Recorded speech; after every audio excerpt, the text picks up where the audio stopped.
3회 동창들 목사 내외가 변산에 와서 저녁 예배를 드리고 있습니다. 감사합니다. 잠깐 이 예배를 드리면 제 사회자로 임명을 하거든요. 우리 찬송 한 장 부르고 시작하겠습니다. 찬송 1장 만국의 근원 하나님.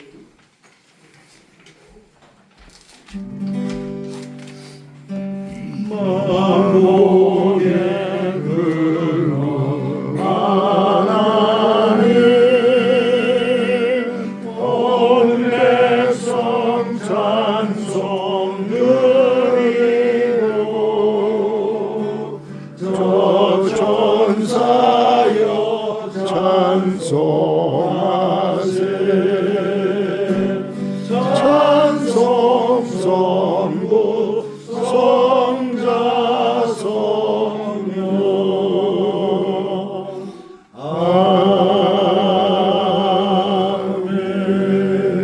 아멘. 사도신경으로 신앙같이 고백하겠습니다. 전율하사 만드신 하나님 아버지를 믿사오며 그 외에는 우리 예수 그리스도를 믿사오니 성령으로 인하여서 동정하게 하시고 본디오 빌라에게 고난을 받사 십자가에 못 박혀 죽으시고 장사한 사람만의 죽은 자 가운데서 다시 살아나시며 하늘에서 전능하신 하나님 편에 앉아 계시다가 저리로서 사는 자와 죽은 자를 시신 돌아오시리라. 성령을 믿사오며 그 거룩한 공회와 성도와 서로 소리가 것과 죄를 사하여 주시는 것과 몸이 다시 사는 것과 영원히 사는 것을 믿사옵나이다. 아멘. 찬송 442장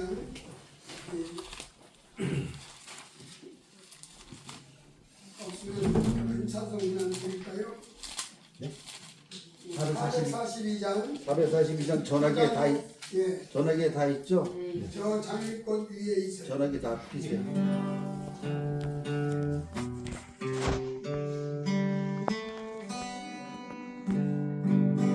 저 장미꽃 위에 있음 아직 맺혀 있는 그때에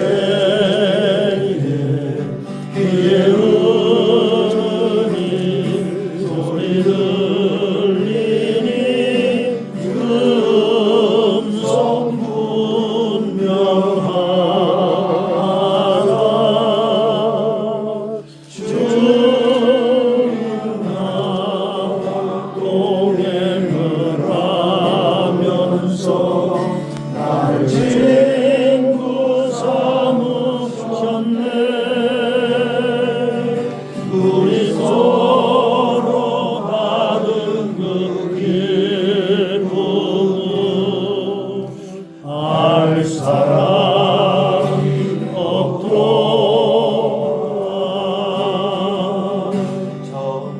청청한 주의 음성 우는 새로 잠잠케 하라. 내게 들리던 주의 음성이 내 귀에 쟁쟁하라.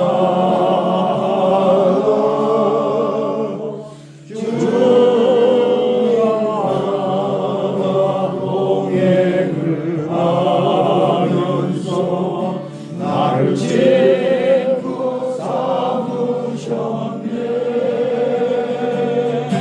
우리 서로 받은 그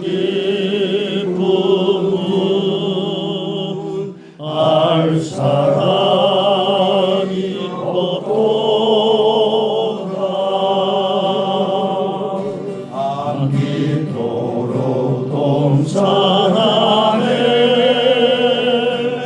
주와 함께 있으며 하라. 괴로운 세상에 날 갈아서 날 갈아 명하신다. 주님 나와 동행을 하면서 나를 친구 삼으셨네. 우리 서로 받은 그 기쁨은 알 사람이 없도다.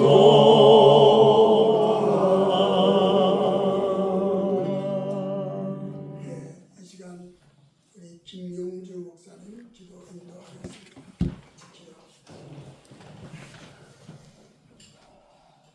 전능하신 하나님,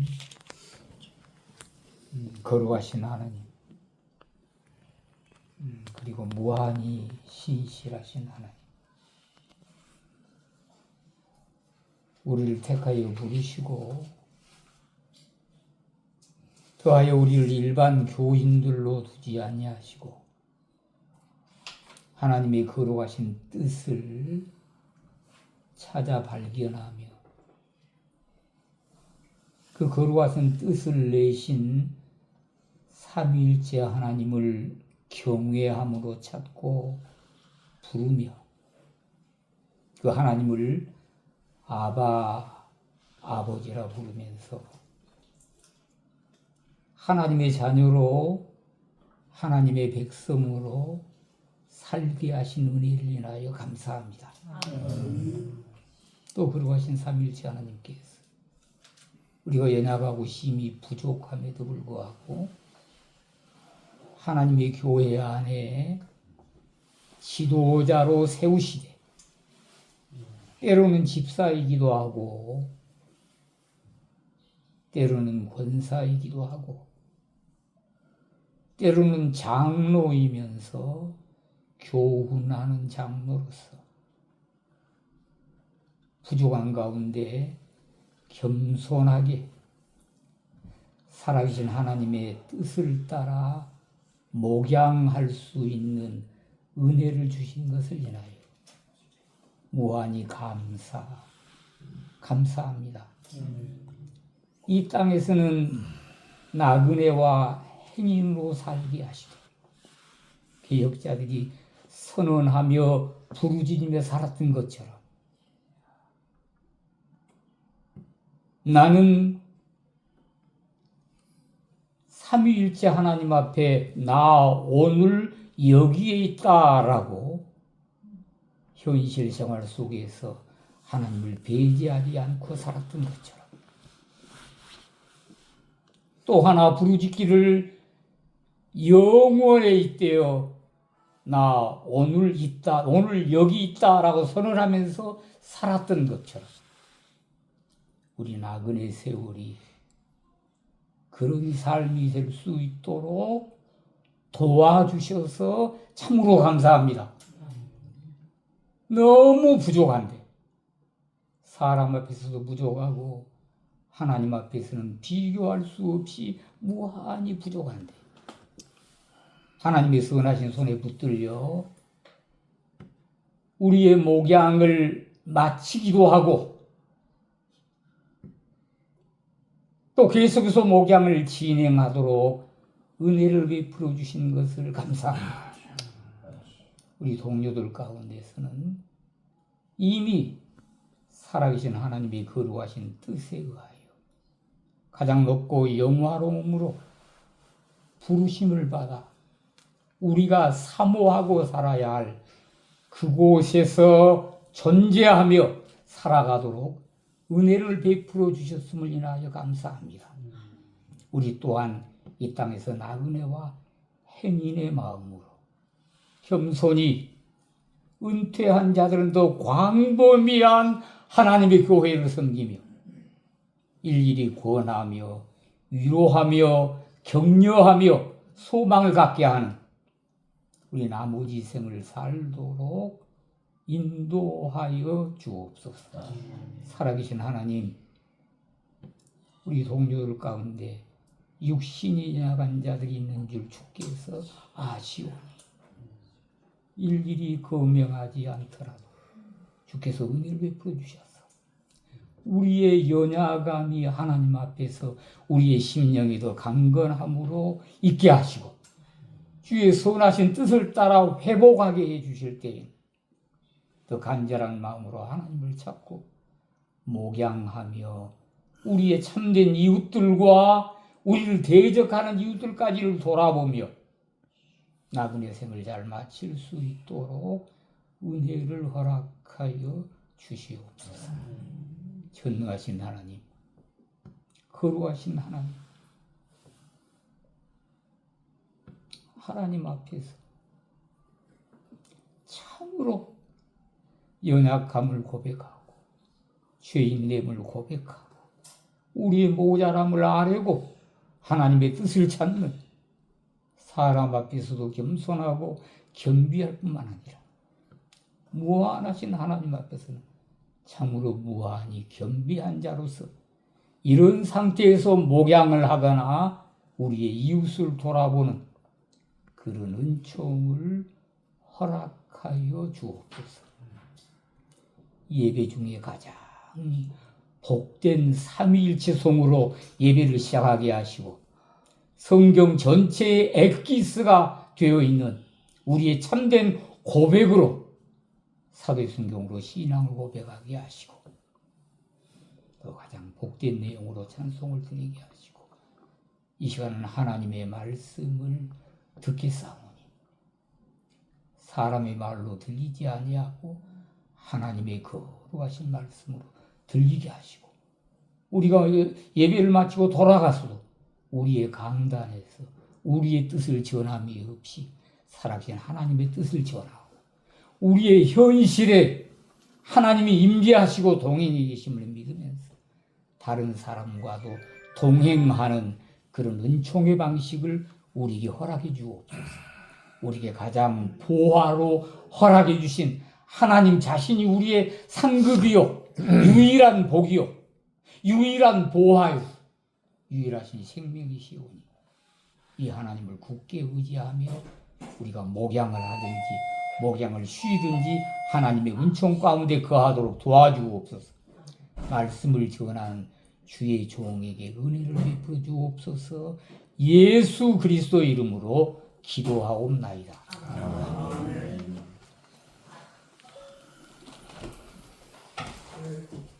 지금 말씀을 듣겠습니다. 정성을 하는 이쪽으로 가봅시다.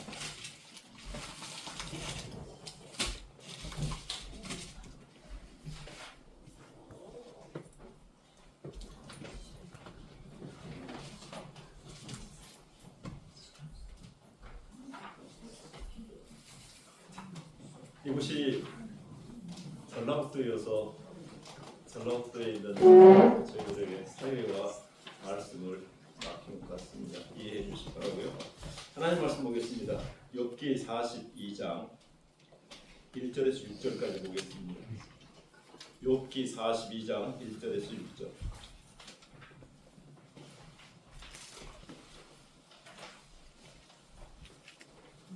자, 읽습니다. 같이 읽을까요?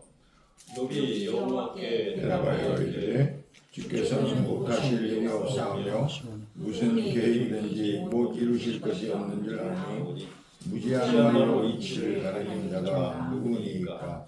나는 깨닫지도 못한 일을 말하였고 스스로 할 수도 없고 헤아리기도 어려운 일을 말하였나이다. 내가 말하겠사오니 주는 들으시고 내가 주께 묻겠사오니 주여 내게 알게 하옵소서. 내가 주께 대하여 귀로 듣기만 하였사오니 이제는 눈으로 주를 배웠나이다. 그러므로 내가 스스로 거두어드리고 댓글과 죄 가운데에서 회개하나이다. 아멘. 제가 총신대학 다닐 때 채플 시간에 김희보 학장님을 통해서 이러한 말씀을 들었습니다. 설교 중에 졸업생 명단을 쭉 봤을 때 김희보 학장님의 연배되는 사람들 중에 소청, 그 다음에 또 건너뛰어서 소청 했다라는 그것을 보면서 자신도 이제 하나님의 부르심 받을 때가 얼마 남지 않았는가 보다 하는 말씀을 인상 깊게 지금까지도 기록을 하고 있습니다. 지금 여기 계신 분들은 다 70이 넘으신 분들일 것이고 또 목회 사역을 대부분 정상적으로 다 마치신 분들인데요. 인생으로 말한다면 말년이라고 할 것입니다. 근데 참 인생에 있어서 중요한 것은 말년 시대가 아닌가라고 생각합니다. 이런 말이 있죠. 끝날 때까지 끝난 것이 아니다. 목회는 끝났다 할지라도 우리 인생이 끝난 것은 결코 아닙니다. 그런 의미에서 욥기의 마지막 장을 한번 살펴보았습니다. 제가 지금부터 한 6개월 동안 욥기를 쭉 묵상을 하면서 정리하는 작업을 하고 있습니다.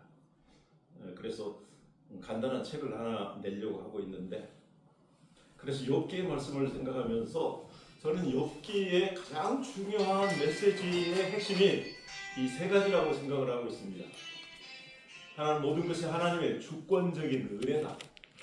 두 번째는 주권적인 섭리다. 그리고 마지막으로 하나님께서 우리에게 하늘의 소망을 갖도록 하는 메시지라고 생각을 합니다. 먼저 하나님의 그 주권적인 은혜를 생각해 보면 욥이 그렇게 풍성하게 되었던 것은 풍부하신 하나님께서 욥에게 베풀으신 은혜이고, 실상 하나님은 모든 사람들이 욥처럼 그렇게 부유하게 되기를 바라십니다. 모든 면에 있어서 욥은 가축의 소유, 땅의 소유, 종들, 그리고 자녀들 다 복을 받았습니다.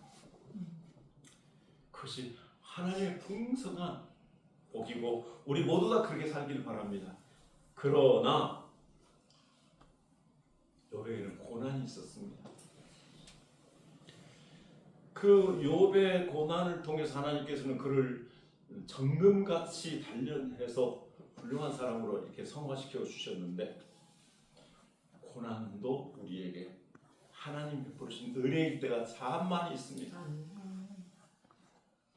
여기 인간 개인적으로, 가정적으로, 그리고 교회 사역에 있어서 고난을 겪지 않은 분은 아무도 없으리라고 생각합니다. 그러나 그 고난까지도 하나님께서 우리에게 주신 은총의 과정이다. 그래서 다윗이 고백한 것처럼 고난받는 것이 나에게 유익이다. 그 고난을 통해서 우리에게 주시는 교훈이 많이 있고, 그 고난을 통해서 겸손하게 하고, 고난을 통해서 우리를 성화시켜 주시기 때문에 고난이 하나님이 우리에게 주신 큰 은혜다. 그렇게 생각하면서 우리가 받아들여야 될 것은 욥의 고백과 같이 주신 자도 여호와시요 취하신 자도 여호와시오니 오직 여호와께서 찬송을 받으시기 합당하십니다. 그래서 하나님께는 찬송, 영광을 돌리고, 그리고 감사하는 삶을 우리가 마지막에 살아가도록 해야 할 것입니다. 어른이 그런 말씀을 했습니다. 감사하기 어려울 때는 이를 꽉 물고 감사하라. 이를 깨물어가면서도 감사하라. 그래서 우리가 지난 모든 것들, 오늘 그 은혜라는 찬송을 같이 불러봤죠. 지난 모든 세원들이 하나님의 은혜 아닌 것이 하나도 없습니다. 바울이 그런 고백을 했지 않습니까? 내가 나드린 것은 오직 하나님의 은혜라. 내가 모든 사도보다 더 많은 수고를 하였으나 내가 한 것이 아니라 오직 나와 함께 하신 하나님의 은혜로다. 하나님의 은혜가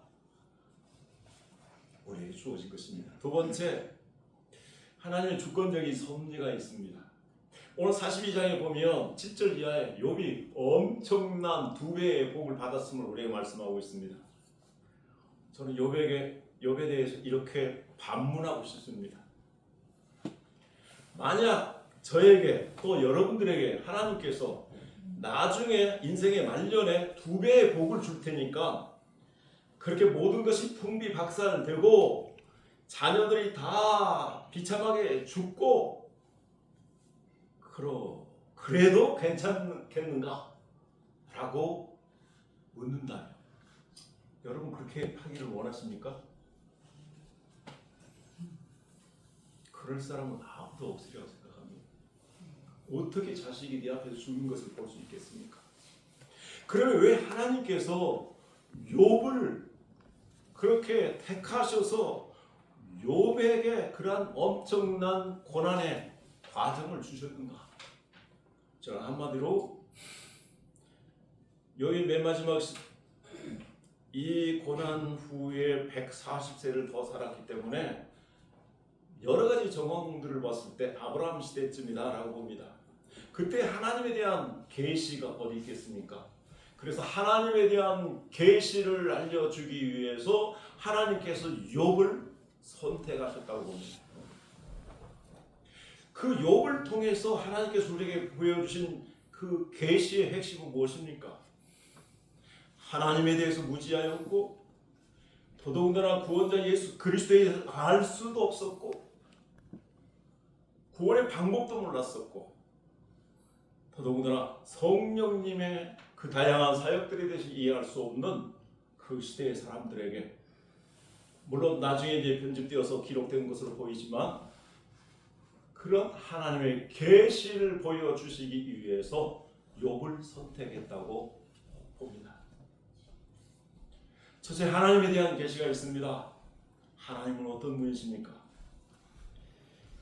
후반부에 나오지만 모든 것을 창조하신 그 위대하시고 전능하신 하나님, 그 하나님에 대한 계시를 보여주고 있습니다. 그리고 욥에게 그 풍부한 복을 베풀어 주셨던 그 만복의 근원 되신 그 하나님, 인간이 죄가 무엇인도 모르고 구원받는 방법도 모르고 구원의 길을 찾지도 않는 그때에 하나님께서 바로 구원의 길을 욥을 통해서 알려주십니다. 바로 예수 그리스도에 대한 확실한 계시를 보여주십니다. 친구들이 내가 죄 때문이다, 내가 이렇게 해야 그 죄에서 용서를 받을 것이다 라고 말하지만 하나님께서 욥을 통해서 주신 계시의 구원의 핵심 메시지는 무엇입니까? 내가 나의 구속자가 살아계심을 믿습니다. 내가 죽은 다음에 육체 밖에서 그 구원자를 볼 것입니다. 내 마음이 세번역을 보면 내 가슴이 뜁니다. 그래서 구원자를 바라보는 그 욥에게 주신 그 메시지가 구원에 대한, 구원자 예수 그리스도에 대한 핵심적인 메시지입니다. 모든 고난 가운데 있는, 모든 죄 가운데 있는 인생들에게 예수 그리스도만이 구주시라는 것을 하나님께서 욥을 통해서 보여주신 것입니다. 그 다음에 엘리후를 통해서 그가 성령의 감동을 받은 사람이라고 스스로 말하지요. 그는 이렇게 말하고 있습니다. 땅의 짐승들보다 더 우리를 교육하시는 하나님이십니다. 하늘의 새보다도 더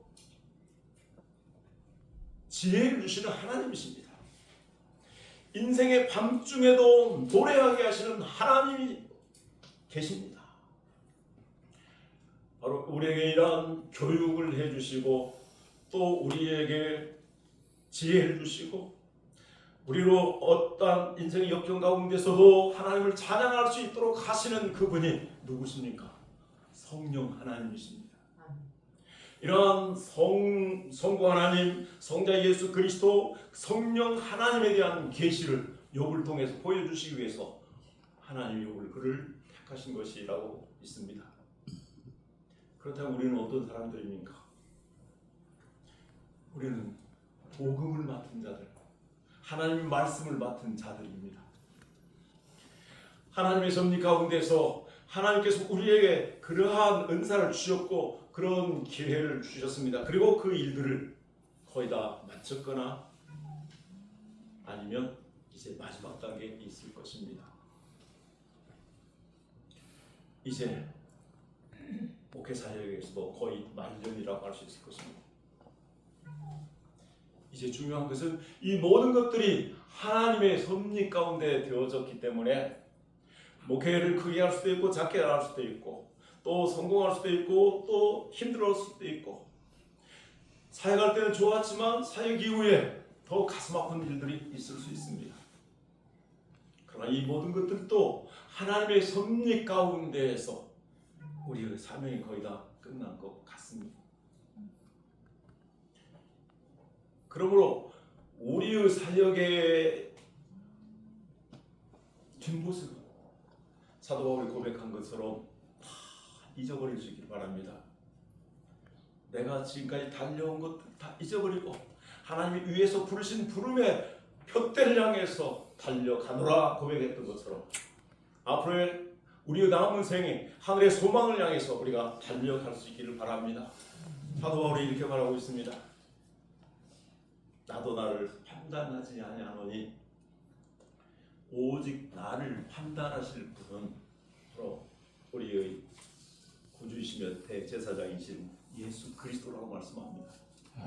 그래서 주님이 판단하실 것이기 때문에 하나님의 섭리라고 믿고 다 맡기고 훌훌 털어버리고 또 달려갈 수 있길 바랍니다. 맨 마지막 욥에게 그 풍성한 은혜를 갑절이나 베풀어 주셨는데 그것은 현세에서의 욥에게 베풀어 주신 고난에 대한 보상이라고 생각하기에는 너무나 작은 것입니다. 자, 어느 주석에 보니까 이렇게 설명을 하고 있습니다. 이것은 그리스도인들이 최후에 승리할 것을 마지막 천국에서의 승리할 것을 예표로 보여주신 것이다 라고 말씀을 하고 있습니다. 그래서 우리에게는 이제 남은 사역들이 있고 남은 소망이 있습니다. 그리고 우리는 예수 그리스도로 말미암아 영원한 최후의 승리를 얻게 될 것입니다. 그러면 남은 생에 무엇을 할 수 있을 것인가? 앞으로가 참 중요하다고 생각합니다. 첫째 욥은 하나님 앞에서 자기 자신을 살폈습니다. 내가 지금까지는 귀로만 들었는데 이제는 눈으로 하나님을 봅니다. 그랬습니다. 오늘 정보가 얼마나 많이 있습니까? 아까도 그와 같은 이야기를 나눴는데 설교를 다 인터넷에 작성해 줄 수 있어요. 우리는 하나님 말씀에 대한 책들도 많고 들을 수 있는 것들도 얼마든지 많이 있습니다. 그러나 정말로 우리가 하나님을 대하는 그러한 삶이 중요합니다. 눈은 마음의 등불이라고 합니다. 저는 여기에 덧붙여서 우리 성령님을 받은 그리스도인들의 눈은 성령의 등불이라고 생각합니다. 그래서 욥은 하나님을 눈으로 보면서 자기 자신을 깨닫습니다. 내가 할 말이 없습니다. 내가 무릎을 꿇고 하나님 앞에 회개합니다.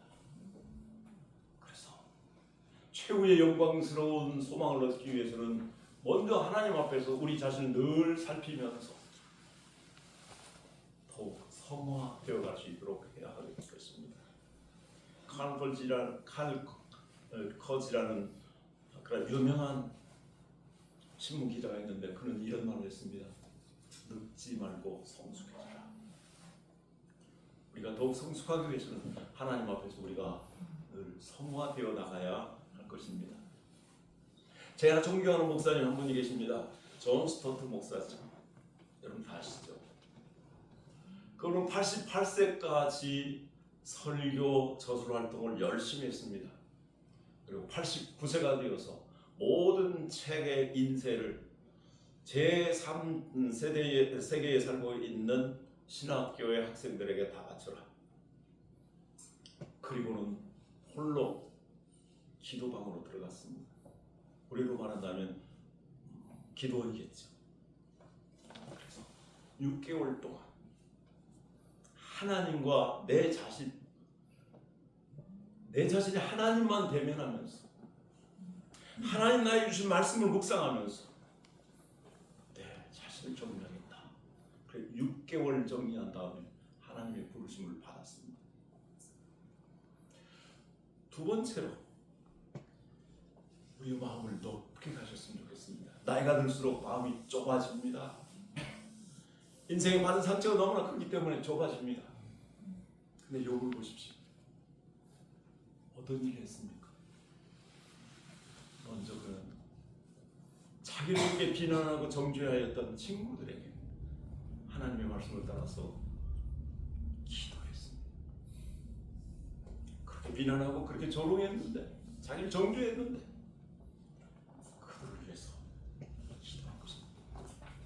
그래서 목회 사역을 하면서 인생 살아가면서 얽힌 사람들이 많이 있고 거친 사람들이 있을 수 있는데 그런 사람들까지라도 위해서 기도하는 더욱 가슴이 넓은 저희들이 되어야 노인의 모습이 초라하지 않으려고 생각합니다. 그 다음에 두 번째 보면 이제 자녀를 낳았는데 딸들도 되게 예쁘다고 그러고요. 그들에게 기업도 나눠줬다고 합니다. 140세까지 그 위에 더 살면서 4대까지 손자를 보았다고 합니다. 자, 자녀를 낳기 위해서는 누가 있어야 됩니까? 아내가 있어야 되죠. 그 아내가 어떤 아내였습니까? 차라리 당신은 하나님 믿느니 죽어라. 어떤 저주했던 아내였습니다. 그래서 그 아내와 넓은 마음으로 아내를 받아들이고 아내와 행복하게 다정하게 살았기 때문에 자녀를 더 낳았지 않겠습니까? 제일 많이 받는 상처가 배우자로부터 받는 것이라고 합니다.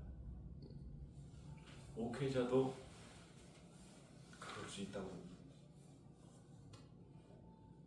우리 주님의 마음을 가지고 주님께서 우리에게 그와 같은 마음을 주셔서 서로 품어주고 때로는 용서, 화해할 때 우리의 모습이 우러러 보이리라고 생각합니다. 그 다음에 자녀를 낳고 손자를 낳는데 노인의 기쁨은 자녀들과 손자들일 것입니다. 그래서 자녀들과 손자들과 더불어서 행복하게 살아갈 수 있기를 바랍니다. 그래서 여러 사람들을 위해서 기도해 주는 일, 또 아내와 더불어서 다정하고 행복하게 살아가는 일, 그리고 자녀 손자들을 축복하면서 그들과 같이 삶을 행복을 나누는 삶이 우리가 마지막으로 인생에 해야 할 일이 아닌가라고 생각합니다. 기도하겠습니다.